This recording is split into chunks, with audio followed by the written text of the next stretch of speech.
Hey Year 10s and welcome to your English lesson. So to start off with, we're going to do quiz. So number 1, describe the ghost of Christmas yet to come. Bonus if you can provide a quote. Number 2, describe Bob Cratchit. I've not necessarily given you a bonus if you can provide a quote, because there aren't actually any necessarily that many quotes that really describe Bob, as much as there are quotes just generally about him. So I don't necessarily want a quote for that one, but if you have a quote, go for it. Number 3, could you define the word hag? If I refer to someone as a hag, what am I kind of saying about them? And number 4, can you define the word peace? Number 5, this is our best synonym. No beggars implored him to bestow a trifle. No children asked him what time it was o'clock. No man or woman ever once in all his life inquired the way to such and such a place of Scrooge. The word bestow, what is the best synonym? Is it A, belittle, B, grant, or C, throw? Number 6, even the blind man's dog appeared to know him, and when they saw him coming would tug their owners into doorways and up courts, and they would wag their tails as if to say, no eye at all is better than an evil eye, dark master.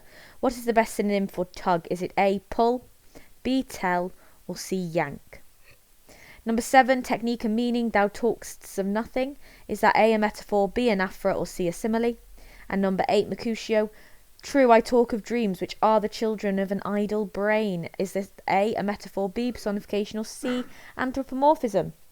Number 9, word classes. It was cold, bleak, biting weather, foggy withal, and he could hear the people in the court outside go wheezing up and down, beating their hands upon their breasts, and stamping their feet upon the pavement stones to warm them. The word stamping is A, an adjective, B, a noun, or C, a verb? Number 10, he was so heated himself with rapid walking in the fog and frost, this nephew of Scrooge's, that he was all in a glow. His face was ruddy and handsome, his eyes sparkled, and his breath smoked again. The word ruddy, is it A, a noun, B, an adjective, or C, a verb? Pause the video if you need more time to complete this quiz. Okay, answers for those people who are ready. So, describing the ghost of Christmas yet to come. It was shrouded in a dark black garment which concealed its head, its face, its form, and left nothing of it visible save one outstretched hand. That's the quote that I have used. You may have used a different quote. Remember, you can check it. You should always, whenever you are doing these online lessons, you should always have the copy of A Christmas Carol online copy open. Remember, you can access that really easily by Googling Christmas Carol full text online. The first thing that comes up should be the Project Gutenberg link. If you follow that, you can see the full text. So if you put what you've written in and it comes up, super, give yourself the mark. If what you put in doesn't come up, or it doesn't feature in Stave 4, then your quote is probably wrong. You don't get the mark. Number 2, Scrooge's employee. He's a good person. He loves his family. He doesn't have much money. Anything like that you can have. Number 3, a hag is another word for a witch, or kind of an evil old woman, or maybe a crone. Number 4, peace means freedom from disturbance or tranquility. So if it's peace, it means there's no fighting, no disturbance. It's just calm. Number 5, bestow. The best synonym is B, grant. Number 6, tug. The best synonym is C, yank. Tug and yank both have very aggressive connotations. Pull doesn't necessarily have the same kind of aggressiveness to it. Number 7, thou talk'st of nothing is a metaphor. And Mercutio, which are the children of an idle brain. Dreams being the children of an idle brain. Another metaphor there for you. Could maybe say personification as well. Remember, this is the tricky thing where metaphor is like the big term. Personification is more specific. And anthropomorphism is a specific type of personification. Number 9, stamping. The word class is a verb. It's C, a verb. And ruddy means kind of very red in the face, looking very hot and flushed. And that is obviously therefore an adjective because it is describing, so that makes it B. Your title for today is still Stave 5. We're going to do what we've done before, where we go through the text again, or through the chapter again, not necessarily reading it, but just looking at it in more detail. So this is where we do our quote explosions. So you need to copy out these quotes and you need to explode them, answering the questions that I've provided here. So the first quote is quite a baby. Who is this quote talking about? What is the technique? Why is a baby significant? Why is baby significant? Why is it quite a baby? Looking at the second quote, I'm as light as a feather, I'm as happy as an angel, I'm as merry as a school, I'm as giddy as a drunken man. What is the technique there? All of the words that I've underlined have the same word class. What is it? And what do those words have in common? And then the third quote is no fog, no mist, clear, bright, jovial, stirring, cold, cold, piping for the blood to dance in, golden sunlight. And what is the technique here? Think about weather. And how does this compare to the start of the novella? So have a go, pause the video now and have a go at answering my questions from my quote explosions. Okay, so you should have had some guesses. Remember, it's really important that you reach a point where you are able to analyse independently. And I'm giving you these questions as a prompt to make sure you're thinking about the right kind of things. But it's really important that you're having a go yourself. You're not just waiting for the answers. It's being told what these things are isn't the same as actually trying to figure it out for yourself. And in the figuring out for yourself, you're actually improving your skills. So here we go. We've got here, the technique is metaphor. The reason it's so significant is it's about the innocence, baby. Babies are meant to be innocent and pure, and this idea that he is woken up and he's quite a baby and he's happy to be quite a baby has that connotation of rebirth. He's got his life ahead of him, and he's very innocent and kind of ready to take on this new life that he's been gifted by the spirits. I'm as light as a feather, I'm as happy as an angel, merry, giddy, all of that. It's a list of similes, essentially. We've got similes there, the comparison using like or as. So it's a comparison. It's telling us that he's changed, he's very joyful, because all of these words are adjectives, and it's the opposite to Scrooge at the start. He was described as, kind of solitary. He was described as hard and sharp. All of those different words, very contrasting very strongly with these adjectives being used here. Then at the bottom, we've got this quote about the weather, which is pathetic fallacy, therefore. And again, it changes. So in Stave 1, it was very misty, very foggy. It was kind of wintry, but didn't sound very pleasant. It was very dismal kind of weather. Whereas now, there's no mist, there's no fog. It's clear, it's bright. It's still cold, but it's that kind of like good cold, when you're expecting a bit of snow. And you're kind of like really excited about that. And so we've got misty in Stave 1, clear in Stave 5. That's the kind of change. And also, I like to think of when you see things like clarity and brightness and there's no fog and there's no mist, I think it's also reflective of Scrooge. He now has happiness and clarity. He understands the world he lives in a little bit better. And he's kind of got this very clear lightness about him that he's going to make an actual change. So, next task is this. So this is slightly different. This is a copy and match up. As we can see here, we've got this list of similes which compares Scrooge very clearly very different to Scrooge at the beginning. And then we've got the pathetic fallacy, very kind of dismal and misty at the beginning, very clear and bright at the end. So at the end of the novella, what we see is a reflection of the start. We see lots of things kind of happening at the beginning of the novella that seem to happen in a similar way at the end of the novella, but it's a total change. So what I want you to do is to essentially copy out these different sentences and match them up. So the office fire is small and weak. In Scrooge's office, he keeps his fire very small and weak. What happens at the end of the novella in Stave 5, which is reflective of that? Which of these things on the right-hand side of the screen relates to the fire? Scrooge resents having to pay Bob over Christmas. Scrooge's dialogue is curt and bad-tempered. Scrooge is a miser who hoards his money. Scrooge rejects Fred's Christmas invitation. Scrooge refuses to wish anyone a Merry Christmas. And then looking at the end of the novella, these are the things that you need to match to. Scrooge speaks cheerfully and energetically. Scrooge joins Fred for the family party. Scrooge lets Bob buy more coal for the fire. Scrooge wishes everyone a Merry Christmas. Scrooge gives Bob a pay rise. And Scrooge pledges a generous donation to charity. Can you match up these kind of start of the novel to the end to show that real change? Pause the video to complete that task now. Okay, so I've just matched them up for you. So the office fire is small, relates to Scrooge telling Bob to go buy more coal. Scrooge resents having to pay Bob for Christmas. Scrooge gives Bob a pay rise. Scrooge's dialogue is curt. He speaks cheerfully and energetically. He's a miser. He gives a generous donation to charity. He rejects the invitation to Christmas. He goes to Fred's Christmas. Scrooge refuses to wish anyone a Merry Christmas. And then at the end, Scrooge wishes everyone a Merry Christmas. So very clear kind of like difference between these two, the beginning and the end, and that's done intentionally. It is meant to mirror the beginning, the final stave, the final chapter is meant to mirror the first stave, but to show this change that has occurred in Scrooge. Okay, so the next quote for you to explode is, "I'll send it to Bob Cratchit's," whispered Scrooge, rubbing his hands and splitting with the laugh. "He shan't know who sends it. It's twice the size of Tiny Tim." So what's he sending, and why is this line, "he shan't know who sends it," important? Pause the video to answer these questions now. Okay, so what he sends is the prize-winning turkey. He sends that to Bob Cratchit's house, and it's important because he does it without expecting any thanks or praise. Now, it's important to understand that there's different types of charity.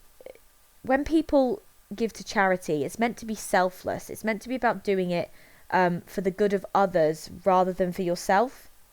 And Scrooge is very aware, I think, and the reader is very aware, that Scrooge was basically told by the final ghost, by the ghost of Christmas yet to come, if you don't change, then you're going to be miserable, you're going to die alone, and no one's going to care for you. Your body's going to be unwatched, unwept, uncared for. And that's quite important, because everything that Scrooge does in terms of his change is to ensure that future never happens. That's why he changes. And in that sense, he is still selfish. Because everything he's doing, all the good he is doing, it could be argued that he's doing it because he doesn't want to end up dying alone and uncared for. However,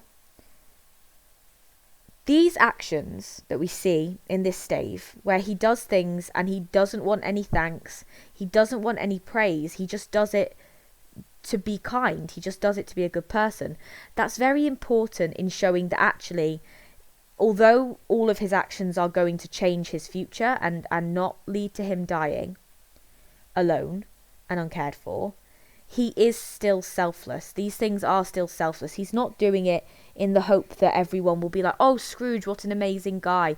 He's such a great guy. Oh, I like him so much. Oh, what a jolly old gentleman." That's not what he's doing. He is doing it very much just for the good of others. So you see here, he sends the turkey to Bob Cratchit's house, but he doesn't actually leave a note. He doesn't say where it came from. He wants it to be kind of something for the family to enjoy without necessarily feeling any kind of obligation to Scrooge, any kind of thanks needed to be given to Scrooge. And it's important he recognises that the Cratchit family Christmas, although they were all very happy, they didn't have a lot, did they? If we think about that Christmas dinner, they had one small goose amongst all of them. They piled their plates quite high with stuffing, which would be quite cheap, mainly because it's made of kind of breadcrumbs and sage and onion. It's not expensive like the meat would be. So it's a very kind thing that Scrooge is doing here by giving Bob this turkey without any kind of expectation of a kind of return or praise or thanks. It's trying to show that even though it may seem like Scrooge is only changing to save his own skin, the way he's changing is extremely selfless. He's changing to make the world a better place, not just make his life better. Pause the video to add anything that you may have missed. Okay, so 2 more quotes here again for you to explode. "Not a farthing less, a great many back payments are included in it, I assure you. Who is Scrooge talking to and about what? And then what does this mean, this idea of many back payments?" And then there's a conversation between that person and Scrooge. "I don't know what to say to such munific..." And then Scrooge cuts him off and says, "Don't say anything, please." So why is that important? So pause the video to answer these questions now. Okay, so just to run through the answers. So he's talking to the portly charity men, the portly gentlemen. He's talking to them about paying them some money. He's trying to make up for all the years that he didn't care about the poor. So he's a great many back payments. If you're paying back payments, it means you're paying kind of payments from a long time ago that you maybe skipped. So he's basically recognising that he's never paid a penny to charity in his life, Scrooge, and that he wants to kind of make up for that by paying a very large donation to the charity men to kind of make up for all of that time. And again, it's important that Scrooge says, don't say anything, please, because it's not about the thanks or the praise. It's a selfless act. He's doing it purely so that that money can help the poor. He's not doing it so that people will, fall at his feet and thank him for his generosity. Okay, next two quotes then, guys. So, we've got wonderful party, wonderful games, wonderful anonymity, wonderful happiness. What is the technique? What's the word class? What's the meaning of those words I've underlined? Second quote, and to Tiny Tim, who did not die, he was a second father. Why is it important that Tiny Tim doesn't die? And what has Scrooge gained? When we say second father, what does that tell us that Scrooge has gained? And who did Scrooge spend Christmas Day with? Now, this is important, particularly if, like me, you are someone who does enjoy watching kind of movies and TV adaptations of A Christmas Carol. They always seem to, they don't always. I'm basing this purely on the Muppets. But the Muppets definitely does not show the reality of the book. And it's important that even if, you may enjoy watching the Muppets and enjoy watching different versions of it, including musical versions or whatever, it's important that even if you do that, you really know the story well. So that's why I've added this question. Who does Scrooge actually spend Christmas with? Just in case the last time you thought about it was watching the Muppets. Pause the video to answer these questions now. Okay, so quickly running through the answers. So we've got the technique is repetition. Wonderful, wonderful, wonderful, wonderful. The word class of wonderful is an adjective. It's a describing word, and it means kind of brilliant, amazing. So, Scrooge has a brilliant time with his nephew and niece, just as he did when he watched it with the Ghost of Christmas present. He kind of expected to have a wonderful time, but he did. He had the most amazing time, and he's kind of building that relationship with his nephew once again. Scrooge spent Christmas Day with his nephew Fred and Fred's wife and all of their friends. That's important, as I said, if you're like me and you are someone who watches the Muppets every single year. That's important because in the Muppets, very wrongly, Scrooge seems to spend Christmas with Bob Cratchit and his family, and that is not the case. Tiny Tim, who did not die. Why is this important? It's important because it's evidence that Scrooge's change has impacted the future. So this story needs to end hopeful. It needs to end with a hopeful tone. And the reason that Dickens needs this story to end with a hopeful tone is because he's trying to send a message to the readers. He is trying to say, we all need to take care of each other. We all need to look after each other. And we need to look after, in particular, the poorest people in society. Because they are the ones who need that help. They're the ones who need that support. Now, if that's the message that he's trying to send, and he has Scrooge change, and yet the future doesn't change, Scrooge still dies alone, and Tiny Tim dies, it kind of makes you think, well, what's the point in changing? It's very important that the future does entirely change, to reflect the fact that being a better person and making these changes in your life can have a positive impact on people around you. And this is the kind of first evidence that we get that Scrooge's change has impacted the future, because Dickens doesn't want to write a story that goes on for chapters and chapters and chapters showing that Scrooge doesn't die alone and all of these different things. So this one tiny little detail really signifies that Scrooge has changed the future, and that Scrooge has changed the future, and that his change has been kind of positive.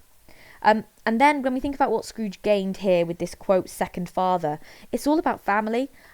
It's not that Scrooge didn't have a family beforehand, it's that he essentially rejected that family. If we think about Stave 1, when Fred comes to invite him to Christmas dinner, he refuses to attend, based purely on the fact that he doesn't believe in Christmas and he thinks it's a waste of time and money.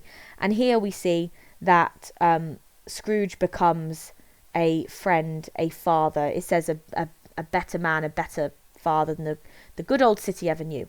Scrooge becomes a all-round better person, and he gains family, not just his own, with Fred and Fred's wife, but also he gains much more than that. He becomes very kind of close and connected with the Cratchit family, and as it says, becomes a second father to Tiny Tim. So he's not just got a small family, he's really understanding now the importance of family and engaging with family where he can find it. Okay, make sure you've got anything that you've missed written down. Okay, and that is essentially the end of this lesson. You should have a good set of quote explosions. And the final thing I want you to do, which I've just decided, so there isn't actually anything written on the screen for you, but I want you to, right now, because we're going to be talking about it next lesson, I want you to decide when is the moment that Scrooge changes. When is the moment that he is redeemed? Is it when he's with the Ghost of Christmas Present and he starts to worry about Tiny Tim? Is it when he's with the Ghost of Christmas Future and he talks about how he will keep Christmas and he'll remember the lessons of the spirits? Do you think it's even earlier when he's with the Ghost of Christmas Past? When do you think Scrooge is changed and redeemed? And I just want you to write just a sentence that says Scrooge is changed or redeemed at this point in the story. Okay, right, that's it then, Year 10s. So well done and see you next time.